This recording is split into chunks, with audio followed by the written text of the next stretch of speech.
Spring job fairs are popping up across Canada. Do they really help you to land a job, or are they just some random networking event that leads nowhere? In this video, I'm going to walk you through the pros and cons of job fairs in Canada, how to make the most of them, and whether they're your secret weapon or they're just a waste of your time. And stick around till end because I'm going to share a key strategy with you that will turn a simple job fair visit into an actual job offer. Hey adventurers, if you're new here, I'm Hadi, an immigrant to Canada who has been navigating the job market for many years and built a thriving career here in Canada.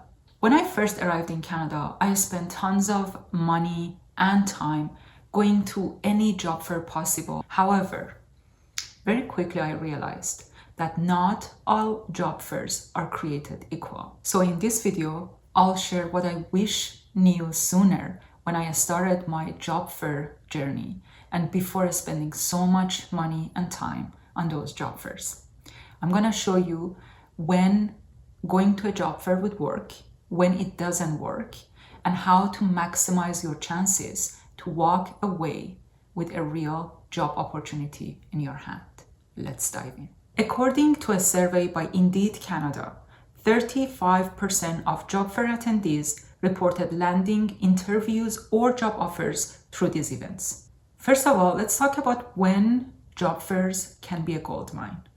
The best prime time to go to job fairs is right now during the spring. And the reason for it is that companies usually go through a bit of a slowdown during winter months, and now in the spring they start hiring, especially the companies who are hiring interns. They start looking for candidates, and also there are some major job fairs that are happening during spring, such as Hire Canada Expo, which is happening on March, or the Vancouver Career Fair, which is happening in April. And they're buzzing with employees from tech, healthcare, or trades even. Job fairs aren't all bad. In fact, job fairs can be very powerful in these specific situations. First of all, if you're looking for entry roles or if you're a new grad. Over 50% of job fair attendees are there for roles needing little experience. Big companies often hire in bulk through these job fairs, and they're here to collect resume fast. Another time when job fairs are great is if you're looking for jobs in industries such as healthcare, hospitality, or retail, when the turnover is high. So companies all of a sudden, they're low on resources, they'll go to these job fairs, and they might even hire you on the spot. The other one where job fairs are great is in networking heavy fields, such as in finance, in tech, as well as some of the government roles. Again, like those are the ones that people usually meet through networking, and from there they go through the next steps, and job fair provides that great networking opportunity for them.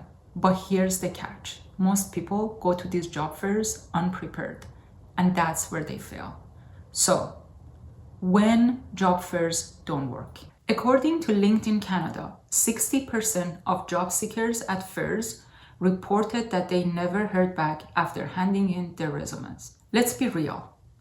Job fairs can be a total trap. They don't work if you go in blind with no plan and just hope for a miracle. Here's when they tend to fall short. When you go to the overcrowded booth, job fairs often attract hundreds of applicants who are competing for the same very few roles. I got my first job offer through this lonely booth with nobody really around that booth. And also because it was a small company, there was no HR. So I ended up talking to the hiring manager. We had a great conversation. He remembered me after. I landed him my resume. He called me in a few days and we had a great interview. He was hoping for someone who knows French. I had no idea about French, and he still hired me.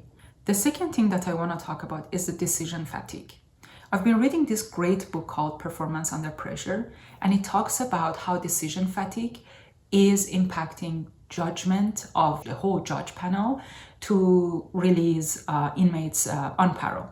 So basically 70% of the decisions that are made first in the morning get released, but those poor cases that are planned right before lunchtime, when those judges have already gone through cases and had to really use their brain, and they're already in the decision fatigue mode, plus they have lower blood sugar, those poor inmates majority of the time they did not get payroll. So don't go in the job fairs right before lunch, right when it's really busy. Try to be the first. The other time when these job fairs are just a trap is if there's mismatched expectations and a skill set.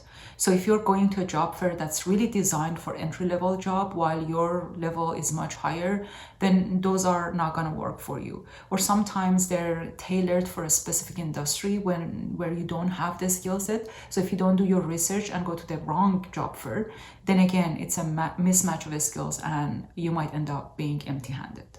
So how do you walk away from a job fair with real job opportunities in hand? Select 5 top of those companies that you think it matches your skill set and your interest, and then you would research them deep. Treat these 5 companies, and when you go to the booth, as if you have a real interview.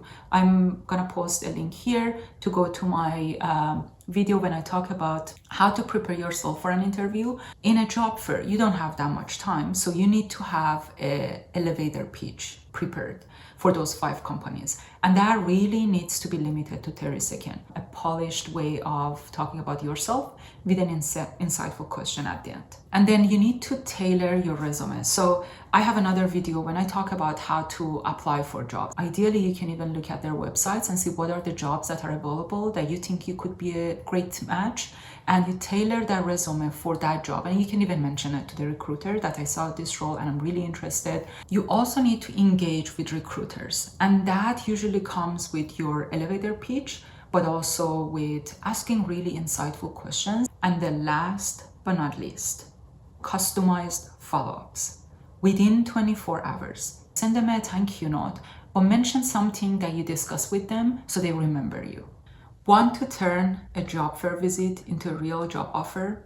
You can use this bold strategy. Choose one company and research them really deeply. Try to solve a need for that company that they didn't even know that they need that to be solved. An example would be, let's say a logistic company like Purelator. It's a spring and it's quite a busy time for them, and you read in the news that they have challenges with the distribution, and you have some warehouse experience in the past, and you can think about a bold solution. So you walk up to the booth, introduce yourself, and you say, I've noticed that you have this problem, and here's how I've handled it before. And then you kind of start that engaging conversation, and that could really grab attention of those recruiters. They're not going to forget you because they can see how proactive you are. Now, I know that not everyone would be comfortable with such a bold move to just walk up to a booth and provide a crazy solution to the recruiters.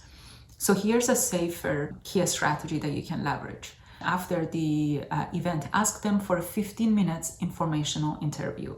And that can help you in 2 ways. First of all, you're not going to be just another face from the fair. The recruiter gets to spend time with you for 15 minutes, ask more questions, and remember you better for any future roles.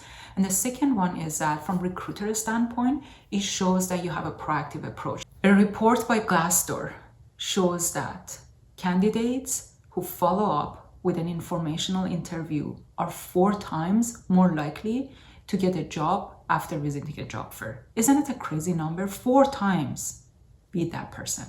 Job fairs can be gold mine or can be a trap, but now you have all the strategies that you need to stack the odds in your favor. Which of these strategies are you going to try for your next job fair visit? Drop them in the comment and I love to read them. If you like this video, please like and subscribe and share it with anyone else that you think they can take advantage of the advices being shared in this video. Till next time. Finished it? I did not think I can finish it, but I did.